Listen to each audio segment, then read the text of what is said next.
And so this study was published not too long ago, and the title is Probiotics in the Prevention of the Calcium Oxalate Urolithiasis. Nephrolithiasis is categorized by the presence of insoluble deposits in the urinary tract, so-called stones that obstruct the proper flow of urine.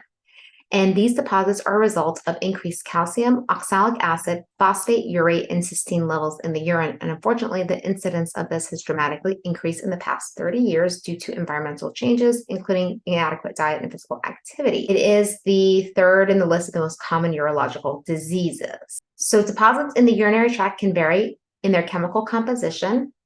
80% are calcium-based, 9% uric acid, 10% struvite base, and 1% are cysteine stones. And among all types of urinary calcium stones, 50% are calcium oxalate deposits. So these are some of the intrinsic and extrinsic factors. So age, ethnicities, family history. And that's one of the questions I always ask people in my intake form. Does your family have a history of kidney stones? That is really important information to obtain. Then there's environmental factors, diet, fluid intake, sodium intake, calcium intake, meat intake, fruit intake, and then diet content that's high in oxalates, and then other things here. And then also patients who suffer from chronic urinary tract infections may form larger stones. So what I was looking for here was to see if there was an association with different bacteria and the possibility that this could be contributing to some of the common symptoms of chronic UTIs and also interstitial cystitis. Antibiotics and their impact on the composition of the intestinal and urinary microbiome have been examined, and epidemiological analyses have shown that 30% of patients are prescribed at least one antibiotic per year.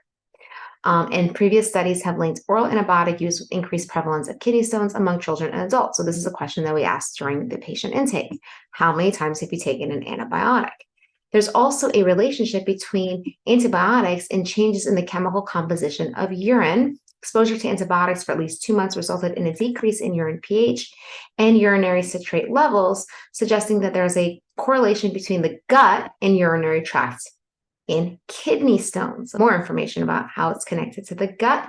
And then there's genetic hypercalciuria, stone forming, that was also categorized by decreased urine pH and urinary citrate. So there might be a genetic predisposition for this. The level of calcium in the urine depends on the calcium content in the diet, as well as the correct function of the metabolic pathways. With low calcium intake, increased calcium level in the urine may be a consequence of increased bone resorption. So people who don't get enough calcium in their diet could be resorbing their calcium from the bone and then increasing their urinary calcium.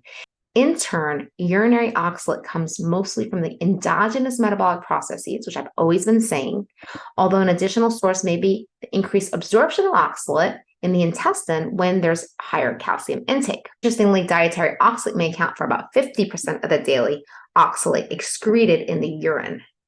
Calcium oxalate stones have an increased propensity to form in the presence of elevated oxalate, even without elevated calcium. Beyond diet, there is no effective way to lower urinary oxalate in stone formers. An analysis of fecal samples showed that patients with recurrent stones exhibit lower fecal microbial diversity than controls. Samples were characterized by low levels of bacteria capable of oxalate degradation, and this includes formigenes, lactobacillus, and bifido, so bacterium. So you can see how important it is to have a good microbiome. So when we destroy our microbiome with all these antibiotics, this is where the problems can actually surface. Exposure to calcium oxalate crystals induces oxidative stress in renal epithelial cells. Calcium oxalate influences the composition and function of the renal epithelial cell membrane, and crystals destroy tight junctions. There you go, your leaky gut, leaky bladder connection, and the polarity of the cell membrane that carries the component of the basal, lateral, or tight junction region. The point is, oxalates can destroy the integrity of your tissues, and that it's not just the gut, it can be the bladder or any other part of the body that consists of epithelial tissue. Enterococcus is an intestinal commensal. However, it's also a significant opportunistic pathogen causing urinary tract and wound infections. It's a generalist oxalotroph since it only utilizes oxalate as a carbon source in the absence of alternative energy supplies. Enterococcus faecalis, isolated from human stool, showed oxalate degrading ability. Similar to Enterococcus, we have E. coli that has very similar genes like formigenes. So there's also some evidence that E. coli can also degrade oxalates. So that's interesting because that's what I see a lot of times in microgen reports, E. coli, enterococcus, that's what I dealt with, and also in the gut and the stool samples.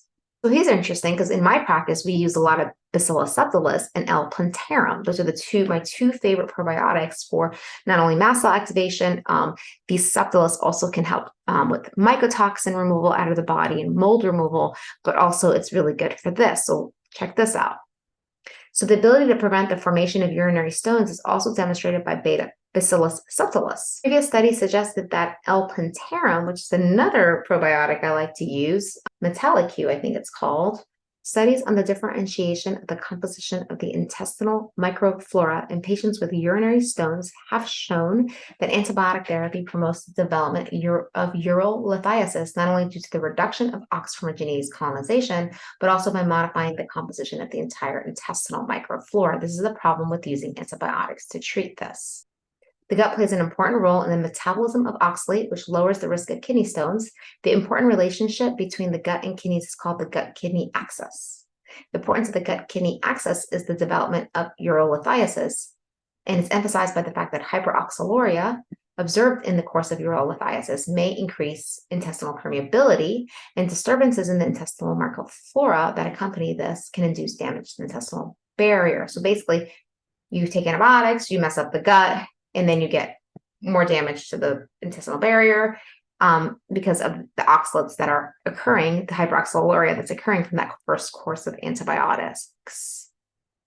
Increased leaky gut, let's call it, promotes the translocation of bacterial waste products that induce a response to developing inflammation in the intestinal and urinary tract. There you go. There's your inflammatory components.